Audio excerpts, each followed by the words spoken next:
Assalamualaikum warahmatullahi wabarakatuh. Alhamdulillah wassalatu wassalamu ala Rasulillah wa ala alihi wa sahbihi ajmain. Hadirin ikhwani hafizukumullah wa hafizuni. Fenomena akhir zaman yang sangat kita rasakan pada saat sekarang ini adalah hilangnya itqan di tengah-tengah umat kita, khususnya umat Islam.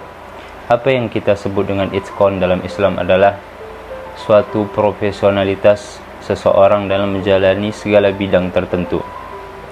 Islam sangat menganjurkan profesionalitas di dalam segala bentuk bidang yang kita jalani, sebagaimana yang diriwayatkan dari Ummi Aisyah yang disabdakan oleh Nabi kita Muhammad sallallahu alaihi wasallam, innallaha yuhibbu idza amila ahadukum amalan ayyutqinahu. Kata Rasulullah sallallahu alaihi wasallam, sesungguhnya Allah sangat mencintai seseorang apabila dia bekerja dan dia bekerja dalam profesionalitas. Jadi Islam sangat menganjurkan profesionalitas dalam segala bidang. Bukan hanya doa saja yang kita panjatkan kepada Allah, tapi kita betul-betul mengusahakan dengan semampu kita untuk merancang segalanya dengan baik dan benar, dengan manajemen dengan baik dan benar. Saya beri satu buah contoh. Misalnya ada seseorang yang memiliki suatu perusahaan yang sedang membutuhkan bagian manajemen keuangan, maka dia tidak boleh mengambil seorang ustadz misalnya. Kenapa dia mengambil seorang ustadz ini? Mungkin dia karena hormatnya, karena cintanya kepada seorang ustadz ini, supaya ustadz ini bisa bekerja di tempatnya. Tetapi di dalam Islam, jika seorang ustadz itu tidak memiliki kompeten dalam mengurusi manajemen keuangan, maka kita tidak boleh menempatkan ustadz itu di bagian manajemen keuangan. Artinya kita tidak boleh menempatkan sesuatu yang bukan pada tempatnya. Karena pentingnya itqan ini dalam Islam, rasa profesionalitas ini, maka Rasulullah SAW sudah memperingatkan kita dengan penuh kehati-hatian. Kata Rasulullah SAW yang diriwayatkan dari Abu Hurairah radhiyallahu anhu, yang diriwayatkan oleh Ibnu Majah, Rasulullah bersabda, "Sayati 'alan nasi sanawat khadda'at." Akan datang kepada manusia suatu zaman, tahun-tahun yang penuh dengan tipu daya. Kata Rasulullah, yusaddaqu fihal kadzib. Di pada tahun itu nanti akan dikatakan orang pendusta itu jujur. Wa yukadzabu fiha shadiq, dan orang yang jujur itu dibilang pendusta. Jadi orang yang jujur dibilang pembohong, orang pembohong dibilang jujur. Mereka tidak memiliki standar lagi dalam menentukan itu, karena yang berbicara itu, yang menentukan orang jujur, orang bohong, itu bukan orang yang kompeten dalam bidangnya. Bahkan kata Rasulullah, wa yu'tamanu fihal kha'in. Orang yang khianat dikatakan amanah. Wa yukhawwanu fihal amin. Dan orang yang amanah dikatakan khianat. Wa yantiqu fihar ruwaibidah. Kata Rasulullah, ini yang perlu kita garis bawahi. Nanti orang-orang ruwaibidah itu adalah orang yang berbicara masalah agama, perkara agama, orang yang tidak kompeten dalam bidangnya, dia berbicara masalah itu, sehingga membuat semuanya rusak.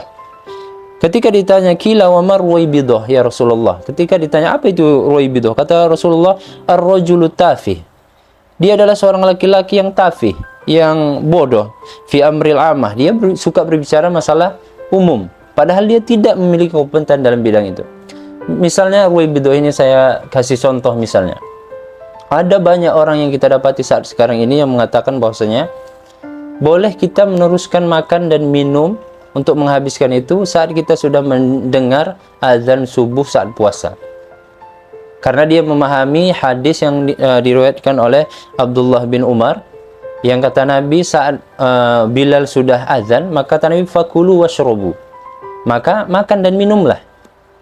Mereka tidak melihat bagaimana syarah daripada ulama. Mereka tidak memahami hadis ini secara kompleks, sehingga mereka membolehkan menghabiskan makanan dan minuman saat sudah azan subuh, saat sedang berpuasa. Maka kita lihat penjelasan ulama tentang hadis ini. Kata ulama bahwasanya hadis ini menjelaskan bahwasanya Rasulullah SAW itu memiliki dua muadzin. Yang pertama adalah Bilal bin Rabah, yang kedua adalah Ibnu Ummi Maktum. Karena Rasulullah SAW menyambung hadis itu, hatta tasma'u adzana bani Ummi Maktum, sampai kalian mendengar azannya Ibnu Ummi Maktum.